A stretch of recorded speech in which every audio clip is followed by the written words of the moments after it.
Shabbat Shalom, my brothers and sisters in Yahuwah, our Elohim, and welcome to our Shabbat Bible study. Praise Yahuwah, praise Yah, Hallelujah, Yahuwah, Hallelujah, Yahuwah, Hallelujah, Yahuwah, praise Yah, praise Yahuwah. Praise Yah, it's Shabbat. I hope everybody had a good week. Hope everything has gone well for you. And now it's time to just enjoy Yah's Shabbat, his day of rest. Okay? Tonight we are starting a new book. We are starting Melakim Bet, which is 2 Kings. Going to continue to learn about the kings of Yasharel and of Yehuda. It's going to be an interesting night, gang. Tonight we're going to cover chapters 1, 2, and 3.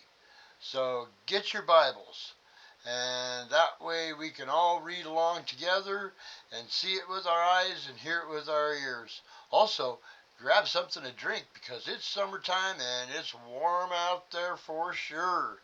Get comfy, find your favorite pillow, and we'll get started tonight. All right, gang? All righty then. All right. Let me get something to drink, and we will go.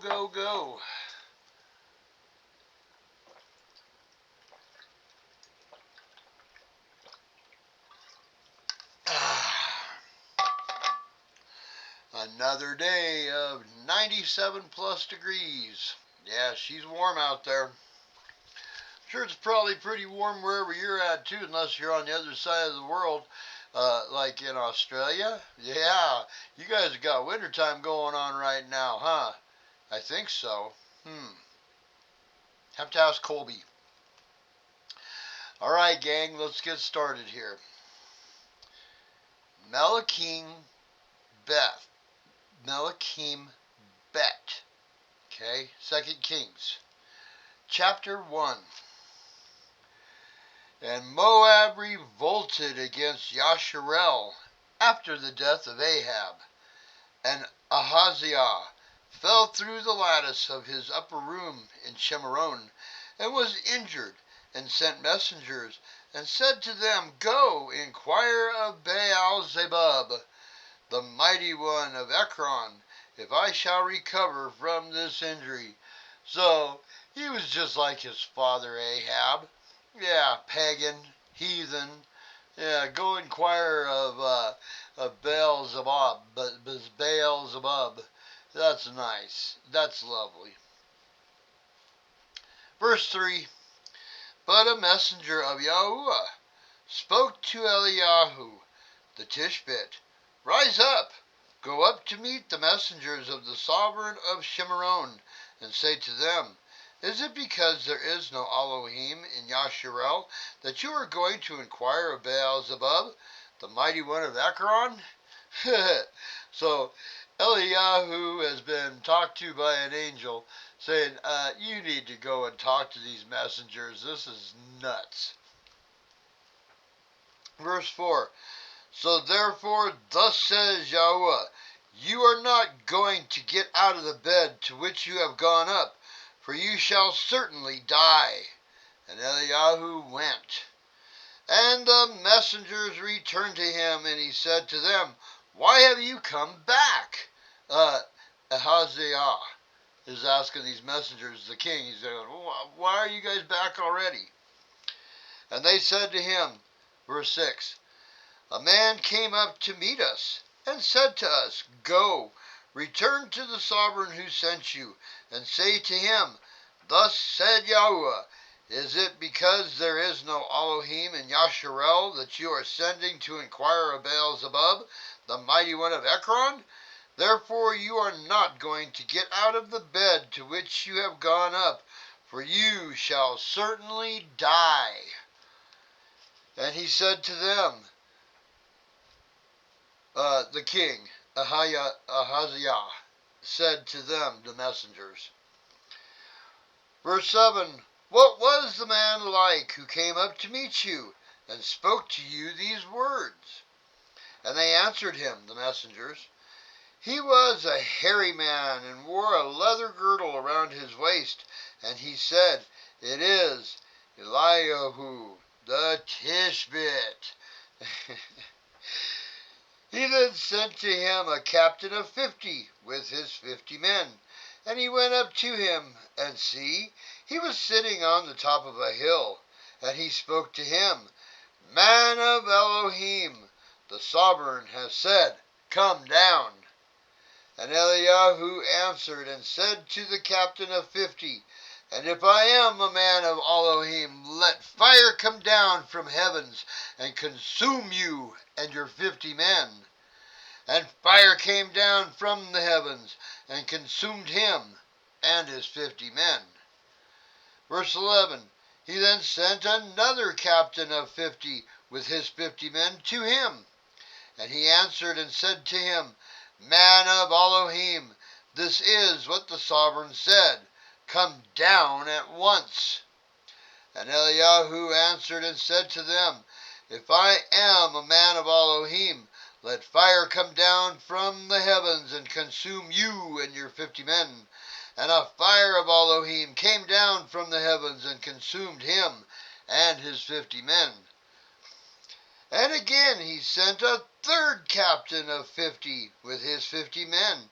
And the captain of 50 went up and came and fell on his knees before Eliyahu and pleaded with him and said to him, man of Elohim, please let my life and the life of these 50 servants of yours be precious in your eyes.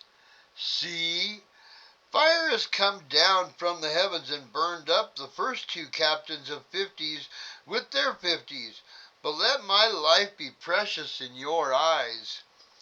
And the capital M messenger of Yahuwah, capital M messenger, there's another Christophany, there's a Yahusha coming down to talk to Eliyahu, and the capital M messenger of Yahuwah said to Eliyahu, go down with him, do not be afraid of him.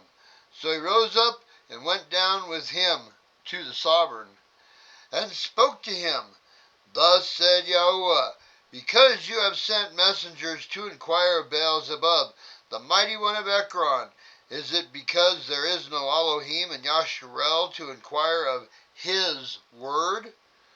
Therefore you are not going to get out of the bed to which you have gone up, for you shall certainly die.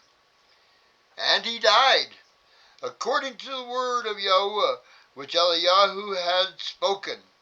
And Yehoram reigned in his place in the 2nd year of Yehoram, son of Jehoshaphat, sovereign of Yehudah, for he had no son. And the rest of the acts of Ahaziah, which he did, are they not written in the book of the annals of the sovereigns of Yasharel? Chapter 2. And it came to be when Yahuwah was to take up Eliyahu to the heavens by a whirlwind, that Eliyahu went with Elisha from Gilgal. And Eliyahu said to Elisha, please remain here, for Yahuwah has sent me on to Bethel. And Elisha said, as Yahuwah lives, and as your being lives, I do not leave you. And they went down to Bethel. And the sons of the prophets who were at Bethel came out to Elisha and said to him, do you know that Yahuwah is taking away your master from your head? And he said, I know, I also know. Be silent. I don't want to hear about it. Just hold your tongue, all right? Verse 4, and Eliyahu said to him, Elisha, please remain here, for Yahuwah has sent me on to Jericho. And he said, as Yahuwah lives, and as your being lives, I do not leave you. And they came into Jericho. And the sons of the prophets who were at Jericho came to Elisha and said to him, Do you know that Yahuwah is taking away your master from over you today? And he said, I also know. Be silent.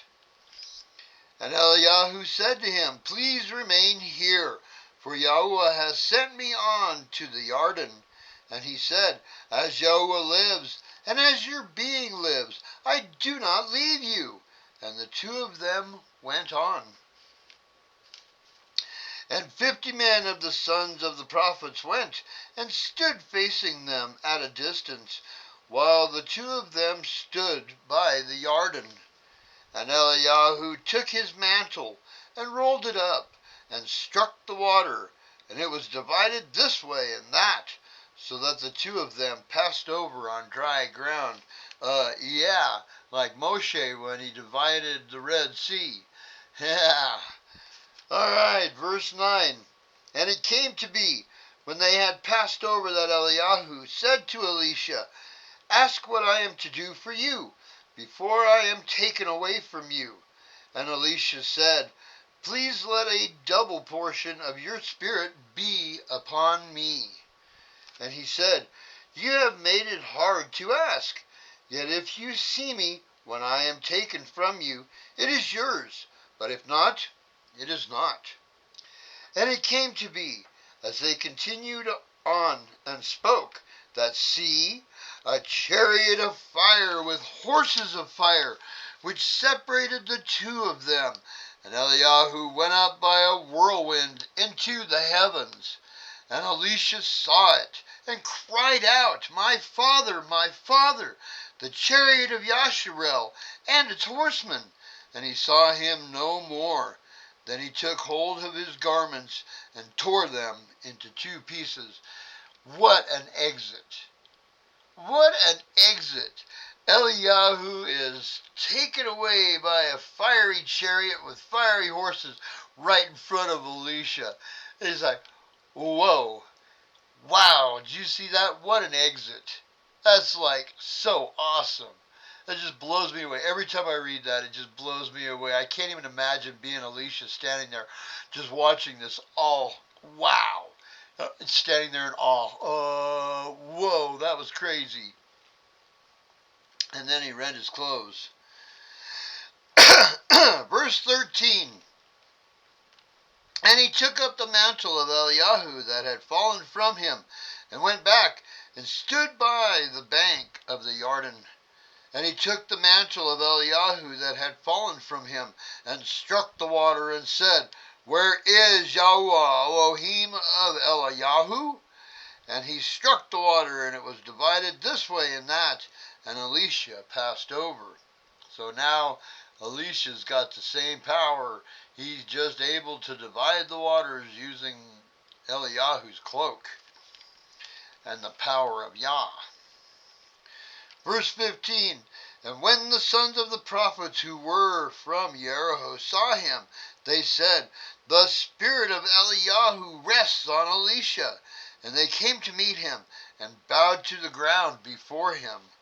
And they said to him, Look, there are 50 strong men with your servants. Please let them go and search for your master, lest the spirit of Yahuwah has taken him up and cast him upon some mountain or into some valley. And he said, Send no one. But they pressed upon him till he was ashamed. And he said, Send. So they sent 50 men, and they searched for 3 days, but did not find him. And they returned to him, for he remained in Jericho. And he said to them, Did I not say to you, Do not go? And the men of the city said to Elisha, Look, the site of this city is good, as my master sees, but the waters are spoilt, and the soil barren. Now remember where we're at. We're at Jericho. The city that was destroyed by Joshua, that was supposed to never be rebuilt, but it's been rebuilt. So the waters are sour and the soil is no good there. Kind of interesting, huh? Verse 20. And he said, Elisha, Bring me a new bowl, and put salt in it. And they brought it to him. And he went out to the source of the water, and threw salt in there, and said, Thus said Yahuwah, I have healed this water, no longer shall death or barrenness come from it. And the waters were healed to this day, according to the word of Elisha, which he spoke. But Yahuwah, he gave Yahuwah credit. He gave Yahuwah credit for sweetening the water. He didn't pull a Moshe there where Moshe took the credit after he smacked the rock twice. So Elisha did it right. Verse 23, And he went up from there to Bethel, and as he was going up the way, some youths came from the city and mocked him, and said to him, Go up, bald head, go up, bald head. And he turned around and looked at them, and pronounced a curse on them in the name of Yahuwah. And 2 female bears came out of the forest, and tore to pieces 42 of the youths. Okay, he cursed those boys in the name of Yahuwah. Does that mean that we have the power to curse someone in the name of Yahuwah? Well, we have the ability to rebuke the demons, to rebuke evil in the name of Yahushua HaMashiach.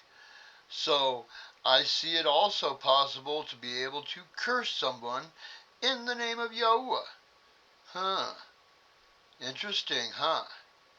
That's very interesting. Verse 25. And from there he went to Mount Carmel, and from there he returned to Shamaron. Chapter 3.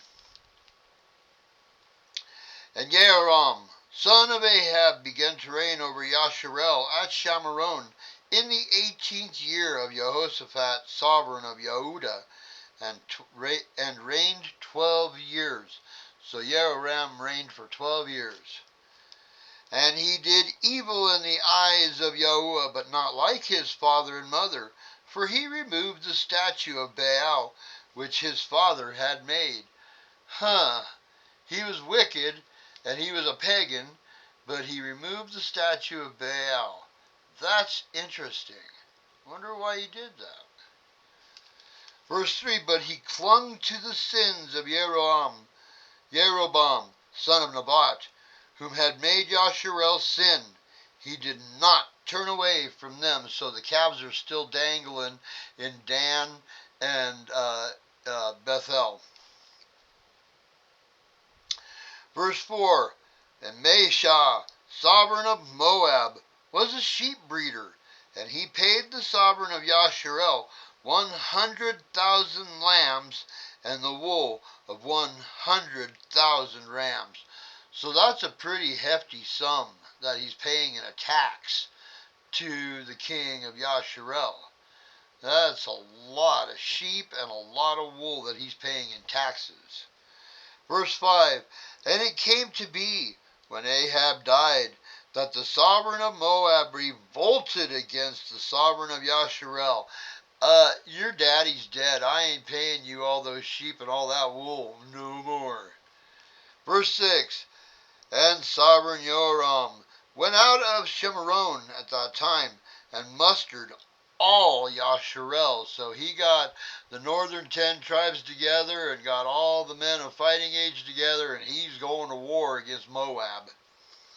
Verse 7, And he went and sent to Jehoshaphat, sovereign of Yehuda, saying, The sovereign of Moab has revolted against me. Do you go with me to fight against Moab? And he said, Jehoshaphat, I go up. I am as you are, my people as your people, my horses as your horses, because Jehoshaphat's trying to unite the country again, the tribes. Verse 8, and he said,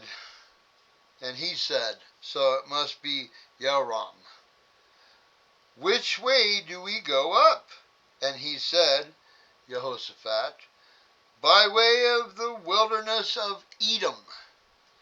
And the sovereign of Yasharel went, and the sovereign of Yehuda, and the sovereign of Edom, and went round a journey of 7 days, and there was no water for the army, nor for the cattle that followed them.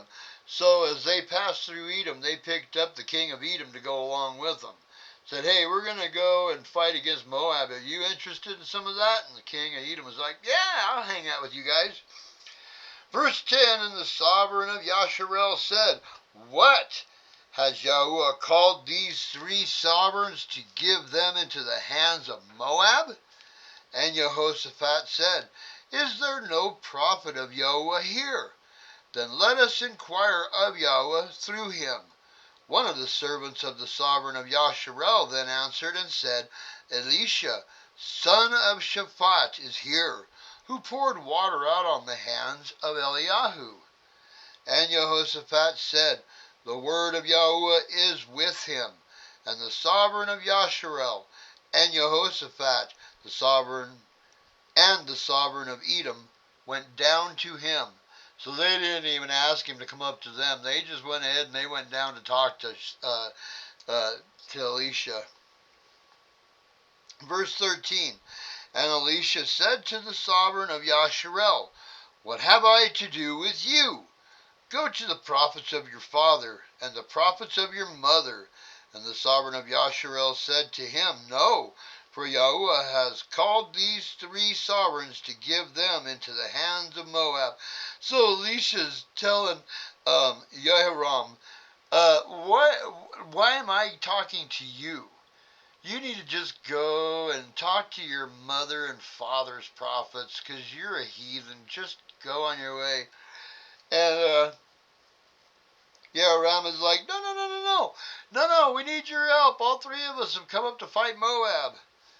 Verse 14, and Elisha said, as Yahuwah of hosts lives, before whom I stand, if it were not that I regard the presence of Jehoshaphat, sovereign of Yehudah, I would not look at you, nor see you. So he's talking trash to Yehoram. Verse 15, and now bring me a harpist. And it came to be, when the harpist played, that the hand of Yahuwah came upon him. Upon Elisha. Verse 16, and he said, thus said Yahuwah, make this wadi ditches. Ditches. Dig down into the wadis. The wadis are dry, so they have to dig down into the wadis to find water. So verse 17, for thus says Yahuwah, you are not going to see wind nor rain, yet that wadi is to be filled with water, so that you, your cattle, and your beasts shall drink. And this shall be a light matter in the eyes of Yahuwah, and he shall give Moab into your hands. And you shall strike every walled city and every choice city, and shall cut down every good tree, and stop up every fountain of water, and ruin every good piece of land with stones. And it came to be in the morning, when the grain offering was offered, that see, water came by way of Edom, and the land was filled with water. And when all Moab heard that the sovereigns had come up to fight against them, all who were able to bear arms and older were gathered, and they stood at the border. And they rose up early in the morning, and the sun was shining on the water, and the Moabites saw the water on the other side as red as blood. So the water looked like blood to the Moabites. Verse 23, they said, this is blood. The sovereigns have indeed struck swords and have killed one another. And now, Moab, to the spoil! So the Moabites think that the 3 kings slaughtered each other and there's nobody else alive, and they can just run across the water and go and collect up all the spoil. Verse 24, and they came to the camp of Yasharel, and Yasharel rose up and struck the Moabites, so that they fled before them, and striking, they struck the Moabites. And they broke down the cities, and each man threw a stone on every good piece of land, and filled it. And they stopped up all the fountains of water, and cut down all the good trees, until only the stones of Hareseth were left. And slingers went round and struck it. Can you imagine everybody in the army of the three kings picking up a stone to throw it into their fields so that it ruins their fields? Can you imagine how many stones that they threw into those fields and how hard it would be to clean all those out? Yeah, that's kind of a mess, isn't it? Wow, that was a dirty deed, but they were ordered to do it. Verse 26. And when the sovereign of Moab saw that the battle was too strong for him, he took with him 700 men who drew swords to break through to the sovereign of Edom. But they could not. Edom stood tall. Verse 27.